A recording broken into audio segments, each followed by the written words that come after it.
નમસ્કાર વિદ્યાર્થી મિત્રો, વસુંધરા એકેડેમીમાં આપ સૌનું સ્વાગત છે.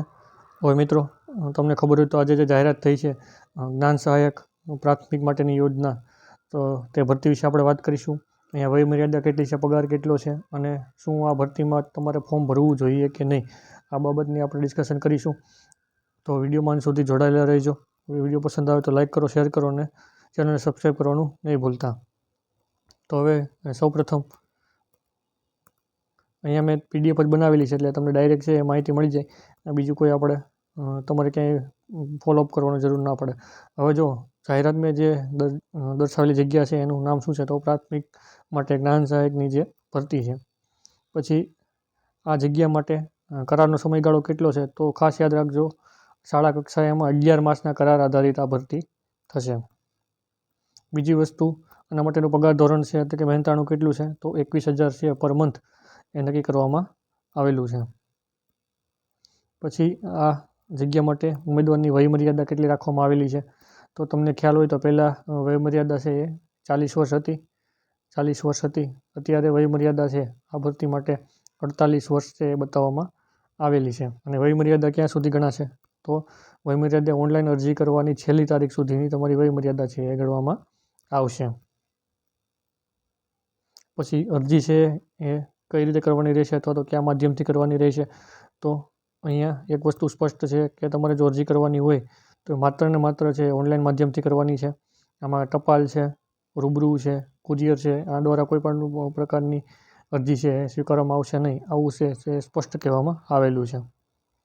પછીની વસ્તુ કે ઓનલાઈન અરજી શરૂ થવાની તારીખ અને સમય કયો છે, તો એનો જવાબ છે કે 11/6/2026થી અને 14 કલાકથી તમે અરજી છે એ કરી શકો, એટલે કે આજથી અરજી કરી શકશો. પછી અરજી કરવાની છેલ્લી તારીખ, તો છેલ્લી તારીખ આપણે ધ્યાને લઈએ તો 17/6/2026 સુધી અરજી કરી શકાય છે અને રાત્રિના 12 વાગ્યા સુધીનો સમય આપવામાં આવેલો છે. પછી મેરિટ લિસ્ટ ક્યારે જાહેર થશે, તો આ ભરતીમાં જ મેરિટ લિસ્ટ ક્યારે જાહેર થશે તે પણ બતાવી દેવામાં આવેલું છે. 18/6/2026ના રોજ 14 કલાકે છે મેરિટ લિસ્ટ પણ છે એ જાહેર કરી દેવામાં આવશે. બીજી વસ્તુ, ડોક્યુમેન્ટની ચકાસણી માટે એ પણ માહિતી આપેલી છે. ડોક્યુમેન્ટ ચકાસણી અને શાળા પસંદગી માટે ક્યાં જવાનું રહેશે, તો એની તારીખ છે ડોક્યુમેન્ટ ચકાસણીની એ છે 20/6/2026 શનિવાર અને સ્થળ છે જિલ્લા પ્રાથમિક શિક્ષણ અધિકારી કચેરી. અહીંયા છે તમારું ડોક્યુમેન્ટ વેરિફિકેશન છે એ કરવામાં આવશે અને સાથે સાથે છે જગ્યા પસંદગી પણ આપવામાં આવશે. પછી જે ડોક્યુમેન્ટ તમારે રૂબરૂ જતા હોય તો કયા કયા ડોક્યુમેન્ટ ચકાસણી સમયે આધારો રજૂ કરવાના રહેશે અથવા તો કયા ડોક્યુમેન્ટની જરૂર પડશે, તો તમે જે ઓનલાઈન કરી છે ઓનલાઈન અરજીની પ્રિન્ટ એ ખાસ રાખવાની છે. પછી તમારા જે જરૂરી પ્રમાણપત્રો છે આ બધાની એક ઝેરોક્ષ સાથે રાખવાની છે. પાસપોર્ટ સાઇઝના ફોટા રાખવાના છે અને આ સાથે અસલ પ્રમાણપત્રો છે એ ચકાસણી માટે રાખવાના છે. ટિપિકલ આપણે જે ડોક્યુમેન્ટ વેરિફિકેશન હોય ત્યાં તમને ખબર છે કે અસલ પ્રમાણપત્રોની જરૂર પડતી હોય, તો તેની પણ જરૂર અહીંયા તમને પડશે.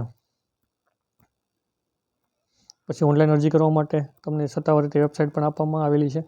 અહીંયા થોડુંક ઝાખું હતું એટલે તમે જોઈ લેજો, મને થોડાક અક્ષર ઓછા દેખાતા હતા, થોડુંક ઝાખો ફોટો હતો. તો જ્ઞાન સહાયક છે .sh.gujarat.org પરથી તમે છે અરજી કરી શકશો. અને વેબસાઇટને ખાસ ધ્યાનમાં લેજો, ઓનલાઈન અરજી સ્વીકારવામાં આવશે, ઓફલાઈન અરજી કંઈ સ્વીકારવામાં આવશે નહીં. પછી જાહેરાત કોના દ્વારા બહાર પાડવામાં આવેલી છે, તો એના વિશે પણ અહીંયા માહિતી તમને લખીને આપેલી છે. સ્ટેટ પ્રોજેક્ટ ડાયરેક્ટ ગુજરાત શાળા શિક્ષણ પરિષદ, સ્ટેટ પ્રોજેક્ટ ઓફિસ, સમગ્ર શિક્ષા વિદ્યા સમીક્ષા કેન્દ્ર 19 દ્વારા જાહેર બહાર પાડવામાં આવેલ છે. હવે મિત્રો, કેટલીક અગત્યની બાબત, જેમ કે અહીંયા વયમર્યાદા તમને બતાવી કે 40-48 કરાય. આ સિવાય છે એ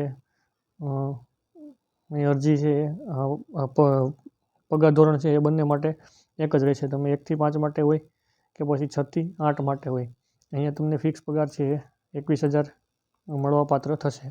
આ સિવાય હવેથી જે આ વર્ષથી છે એ ટેટ 1 વાળા જે લોકો છે, ટેટ 1 વાળા આ લોકો પણ છે એ અહીંયા પ્રાથમિક જ્ઞાન સહાયક માટે એપ્લાય કરી શકશે. તો આ એક અગત્યની બાબત હતી. હવે મિત્રો, અહીંયા જો જે લોકો ફોર્મ ભરવાના છે એ ભરવાના જ છે, આપણે ના પાડીએ કે હા પાડી આનાથી કોઈ ફેર પડતો નથી.